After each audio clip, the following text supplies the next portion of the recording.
So,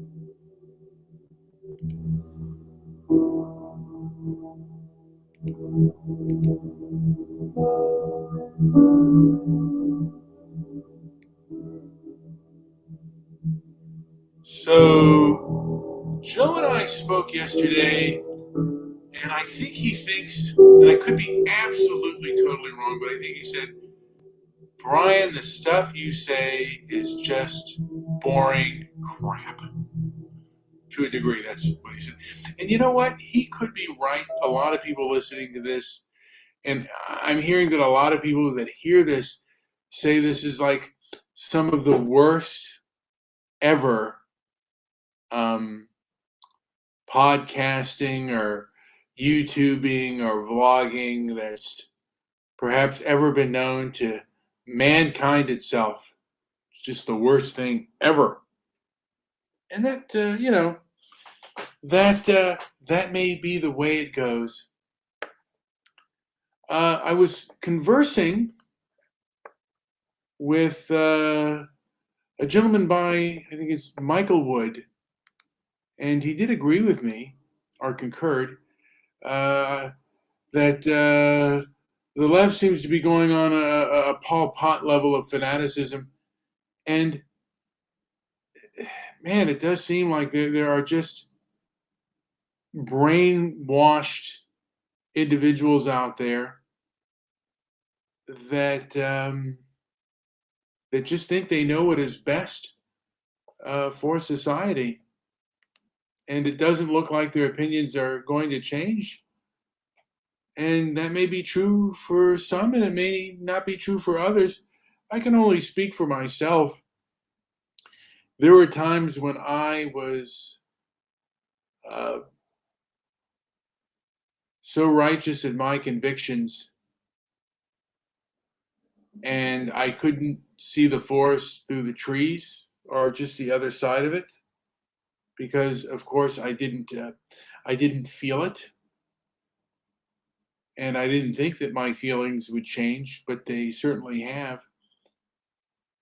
The one that comes to mind is I didn't think I would really miss my father when he passed away, but because, like we had such disagreements, and at the time, I could only see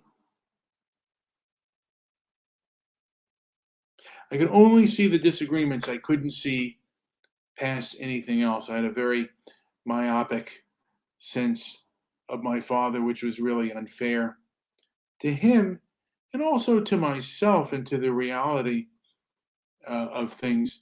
I was so blinded by my own anger that I couldn't see anything else. And that's a lot of what I see with these leftists. They're so blinded by what they see as injustice and anger that they cannot see past the fact that the police are the people that save us from chaos. And I was just thinking how people kind of downplay some of the things that like Black Lives Matter and Antifa do.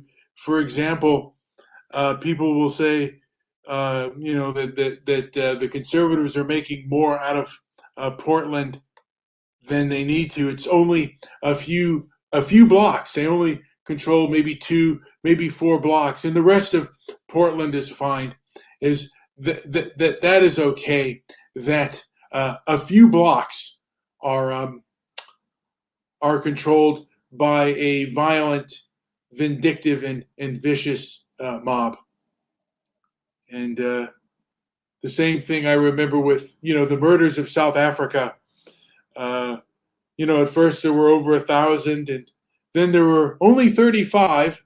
Like, I guess those numbers were acceptable enough for us not to talk about it, because of course there are white supremacists or white racist groups that latch onto this, and we don't want those groups to get bigger, so we'll just ignore this. And that's kind of what I'm seeing today.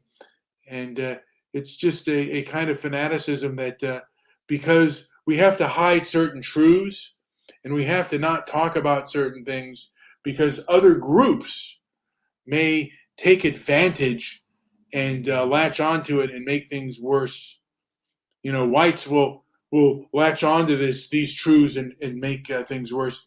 Now there is a documentary out on HBO. It's called Kill All. I think it's called Kill All the Brutes.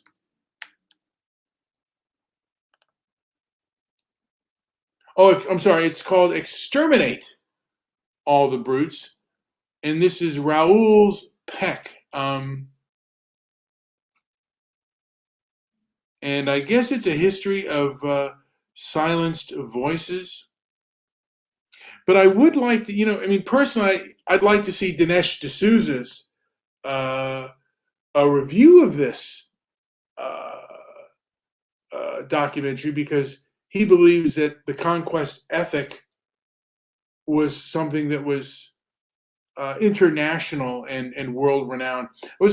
I thought about playing the trailer for that, but you could see that it's all over YouTube and stuff. You can go and play the Exterminate All the Brutes and just have a view of that. But I'd like to see a kind of a different take, because of course history is filled with brutal force. History is filled with the weak extracting from the strong, and the strong surrendering what they must.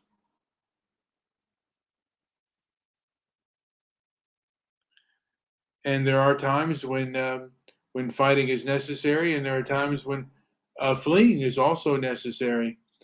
Uh, Movies and film have really distorted view on things, on how to survive best. Movies have always said you just have to, fight the bully. A lot of movies say that, but on average, the bully knows how to fight better than the person being bullied. They usually don't take on people they cannot defeat. And there are times when the bully meets his match and gets defeated, but more often than not, the bully, when he stands up, when the bully stands up to the bully, he's roundly defeated. That's one of the reasons why we have law and order, that bullies don't run things, and that's what's being done now. Bullies seem to be running a lot of things, but these bullies actually think that they are standing up to other bullies. They think that they're standing up in the name of righteousness and nobility, and it's kind of a twistedness of our society right now, and that's nothing new. It's happened in the past, and it's happening now. And I've said this before, and I'll say it again. It seems like the information age is really the age of censorship and punishment. Because, of course, cancel culture was started on the internet, and then censorship became widely acceptable amongst the elites. There's stuff that you shouldn't know and that you shouldn't talk about. So we are living in interesting times where information cannot be discussed openly and honestly. And to me, it's kind of dangerous, because if, the person that says what information you should be talked about or listened to can really control a narrative. And that's what they seem to be doing now. And it's not very noble or good. As a matter of fact, this kind of thing has left us into a less noble and good society. We all have our weaknesses. And I certainly have mine. You know what food is right now my weakness? I am a type 2 diabetic, and food, right now I'm fasting right now, and my blood sugar was only 90. So that was good. Although I'm feeling still tired. I don't know why I am. But anyway, This has been Brian with Transparency and Merit. Like and subscribe. Leave a comment down below. If there's anything that I missed or that you disagreed with, feel free. Hopefully, it's not too put down and it's not too vindictive. But I like hearing from people, particularly those who just vote thumbs down. They often will vote thumbs down and not give me a description. Although I've heard that you cannot comment on my videos. That may not be possible, so that is an issue. Anyway, thank you for listening. Leave a comment down below and visit our website, transparencyandmerit.com. And also, if you like this show, why don't you share it? Share it around, because I'm not getting that many listens. So thank you. Brian with Transparency and Merit, signing off, wishing you all good luck.